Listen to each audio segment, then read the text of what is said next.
कपड़े धोने वाली बहू। शादी के पहले से ही विभा को कपड़े धोने का बड़ा शौक था। कभी नल के नीचे तो कभी तालाब के पास। अरे मेरी नीली वाली लुंगी नहीं दिख रही है।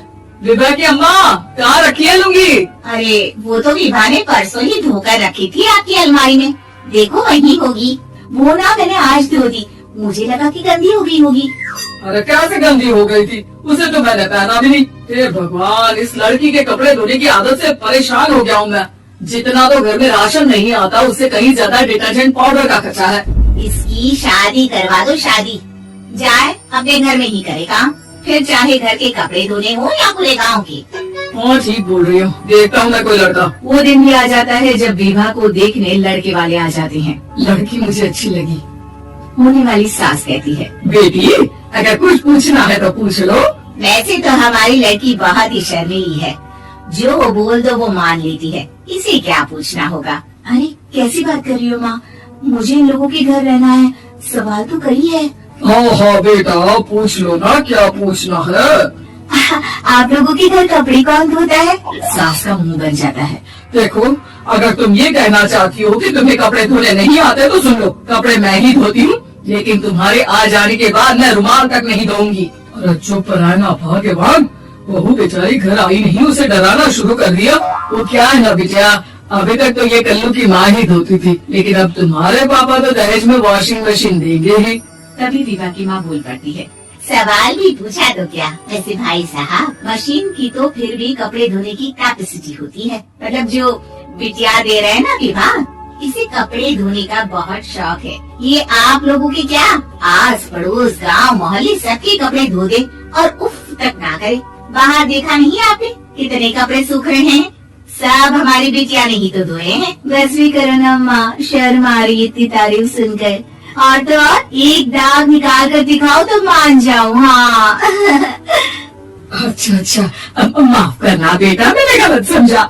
हमें तो रिश्ता बहुत पसंद है। और ऐसे जुड़ जाता है रिश्ता कपड़े धोने का शौक रखने वाली विभा का। उसकी शादी हो जाती है कोयला फैक्ट्री में काम करने वाले कल्लू के साथ। शादी के बाद अचानक विभा चिल्लाती हुई सास के पास आती है। सासू माँ, अरे सासू माँ कहाँ है आप? ये तो धोखा है, धोखा किया आप लोगों ने मुझे। इस ससुर के चक्कर के बारे में पता चल गया। अरे तो उसमें तुझे क्यों धोखा मिला है? अरे नल में पानी नहीं आता, कपड़े कैसे कब धुलेंगे? अच्छा अच्छा, तू पानी नहीं आ रहा उसकी बात कर रही है। तो आपने क्या सोचा? कुछ नहीं। अच्छा, तेरी माँ ने कहा था कि कपड़े धोने का शौक है, तुझे याद आया मुझे। शौक शौक बोलकर कपड़े धोने वाले मेरे जुनून को कम ना आके सासू माँ, कपड़ा धोना मेरा गुरूर है। तभी पति भी वहाँ आ जाता है। अभी अभी मैंने इसे सनी देओल की फिल्म दिखाई है, उसी के डायलॉग मार रही है माँ। अच्छा सुन, साफ साफ बता रही हूँ, पानी सुबह 4 से 6 और शाम को 10 से 12 आता है, समझी? विभा टाइमिंग सुनकर हैरान हो जाती है। ये क्या भूतों का मोहल्ला है? सुबह 4 बजे उठकर कौन कपड़े धोता है? 4 बजे टंकी में पानी जाता है, फिर सारा दिन धोना ना, किसने मना किया? अरे कैसी बात कर रही है? 200 लीटर की टंकी में कितने कपड़े धोऊंगी मैं? सुबह ही उठ जाऊंगी मैं। अब क्या था, विभा सुबह 4 से लेकर रात के 12 बजे तक कपड़े ही धोती रहती।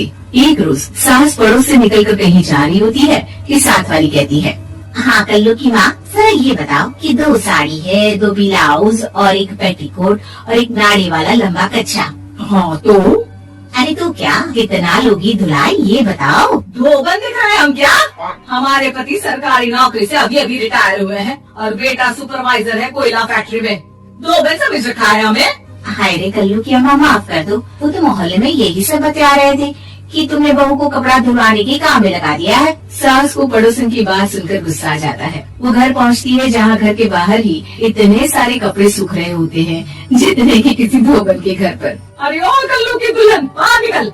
माँ जी यहीं आ जाओ, बाथरूम में चादर धो रहे हैं हम। अरे अभी हम धोते हैं, तुमको बाहर निकलो। ये आस पड़ोस वाले बोल रहे हैं कि हम बहू से कपड़े धुलवा कर उसे कपड़ा धोने वाली बना दिए हैं। अरे छोड़ो ना माँ जी, किन लोगों की बातों में आती हो? आस पास के लोगों का तो काम ही होता है कि वो किसी तरह सास बहू को लड़ा दे। बहू सारे घर के कपड़े धोती है, ये क्या कम है? बोलिए। सास को भी लग जाता है कि वो बहू का ये संकीपन नहीं छुड़वा सकती, इससे अच्छा है कि खुद ही चुप हो जाए। एक रोज सास और बहू मंदिर जाते हैं, जहाँ सास की साड़ी वहाँ खड़ी भीख मांगने वाली से मिलती है। माँ जी क्या बात है, आपकी साड़ी उस भिखारी से कितनी मिल रही है ना?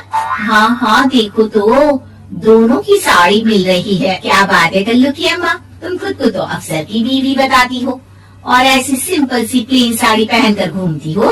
सिंपल और प्लेन नहीं है ये साड़ी। तो क्या सोने के धागे से फूल बने हैं? कुछ भी सासू माँ, कुछ भी। हाँ बने थे इस साड़ी में सोने के धागे से फूल। मेरे पति लेकर आए थे मद्रास से स्पेशली मेरे लिए 10,000 की। ताहे भाई साहब इस भिखारन के लिए भी सेम टू सेम साड़ी लेकर आए होंगे 10,000 की।